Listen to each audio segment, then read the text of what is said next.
안녕하세요. 최원영의 책갈피 제267번째 시간입니다. 오늘은 제비꽃이 자기를 밟아뭉갠 발꿈치에 남긴 것이란 제목으로요. 짧은 이야기를 준비했습니다.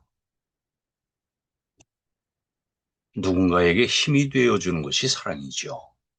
그렇지만 사랑이라는 명분으로 행동을 했는데도 결과는 갈등과 고통의 늪에 빠질 때도 꽤 많습니다. 여러 가지 이유 중에 하나는 사랑의 방법이 잘못되었기 때문입니다. 우리가 이별의 고통을 느끼게 된 원인 중 하나는 사랑을 나의 기준만으로 판단하는 것이죠. 너를 위해서 한 일이 오히려 너를 불편하게 만들었다는 겁니다. 그렇지만 이제 우리는 압니다. 사랑의 방식은 너의 기준에서 나의 역할을 찾아서 묵묵히 사랑을 전하는 것이라는 사실을요. 그리고 그 사랑의 표현은 지극히 부드러워야 한다는 것을요.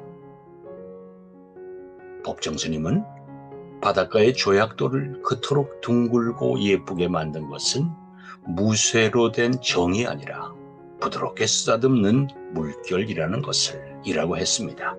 부드러움이 강함을 이긴다는 것이죠. 따뜻한 말 한마디, 지그시 미소로 바라보는 너그러움 같은 그 부드러움이 우리가 앞으로 겪게 될 고통을 오히려 깊은 행복감으로 바꿔줍니다. 고통의 원인은 크게 두 가지로 나뉩니다. 하나는 외부에서 느닷없이 닥친 상황 때문이고, 또 다른 하나는 나 스스로 지어낸 결과입니다. 첫 상황은 첫 번째 화살을 맞은 것이라면 이어진 고통은 두 번째 화살에 그 아픔에 맞은 것이죠.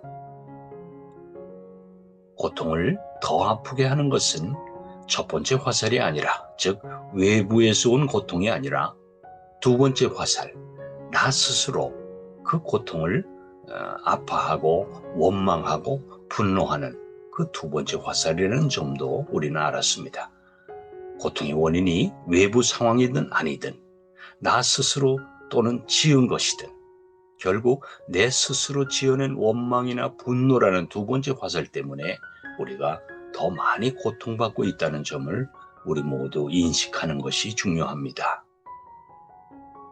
어떤 상황이든 그 상황을 바라보는 우리의 생각이 결국 상황을 행복이냐 또는 불행으로 이어지게 한다는 사실 우리 모두 알았습니다. 행복한 삶을 살기 위해서는 고통스러운 상황을 고통스럽게 바라보던 과거의 생각 패턴을 바꾸어야 합니다. 그래서 지금 내가 겪고 있는 고통이 나중에는 분명히 성장과 행복의 씨앗이 될 거라는 생각을 해보는 겁니다. 이렇게 비원화된 생각 패턴이 습관이 돼서 우리의 인격으로 승화되었으면 좋겠습니다. 이때 고통은 불행의 씨앗이 아니라 성장과 성숙의 씨앗으로 자리매김할 겁니다. 최운규 선생이 쓰신 물속 물고기도 목이 마르다, 여기에서요 어느 바둑 고수의 말이 소개되어 있습니다. 이기는 사람은 이기는 자리에만 놓고 지는 사람은 지는 자리에만 돌을 놓는다 라고요. 맞습니다. 행복한 사람은 행복할 수밖에 없는 습관을 가지고 있고, 불행한 사람은 불행할 수밖에 없는 습관을 가지고 있습니다. 그렇기 때문에 어떤 상황이 다가와도 생각하는 습관이 어떠냐에 따라 행복과 불행이 결정되는 것이지, 결코 그 상황 자체가 행복과 불행을 결정하지는 않습니다. 왜냐하면 상황이 내 삶의 주인이 아니라 바로 내가 삶의 주인이기 때문이죠. 그래서 주인인 내가 행복과 불행을 결정할 수 있는 겁니다. 톰 소여의 모험을 쓴 마크 트웨인의 말씀인데요. 그분은 용서를 이렇게 정의를 했습니다. 제비꽃이 자기를 밟아뭉갠 사람의 발꿈치에 남기는 향기, 이것이 바로 용서다. 대단하죠? 최영철 시인은요, 풀에게서 배운 지혜를 용서라는 시를 통해서 이렇게 알려줍니다. 쉴 새 없이 올라오는 풀을 뽑다가 풀들에게서 한 수 배운다. 제 올라오는 족족 대가리 분지르고 뿌리까지 뽑는 나에게 품었을 그 시퍼런 원한 같은 거 까맣게 잊고 모른 채 아무렇지도 않게 또 얼굴을 내밀었으니 작년에 핀 것도 있고 엊그제 핀 것도 있고 호미 들고 기다리는 내 앞에 오늘 또 꽃까지 피워 올려 빙글에 웃고만 있으니. 그래요. 행복의 주인이 되기 위해서는 이제까지 우리를 불행하게 만들었다고 여기던 것들이나 또는 사람들을 놓아주어야 합니다. 용서해야 합니다.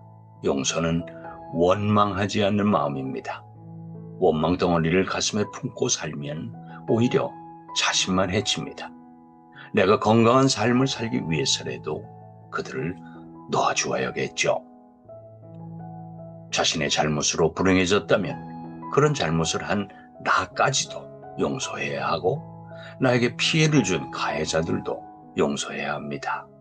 그것이 진정 나를 위한 길이니까요. 그래야 행복하게 살아갈 수가 있으니까요. 네, 오늘은 특별한 예화는 없었지만 267화 제비꽃이 자기를 밟아뭉갠 발꿈치에 남긴 것, 바로 용서였죠. 그 용서하는 마음, 그것이 나를 행복으로 이끈다라는 이야기로 채워보았습니다. 감사합니다, 여러분. 다음 주 월요일 또 반갑게 건강한 모습으로 뵙겠습니다. 고맙습니다.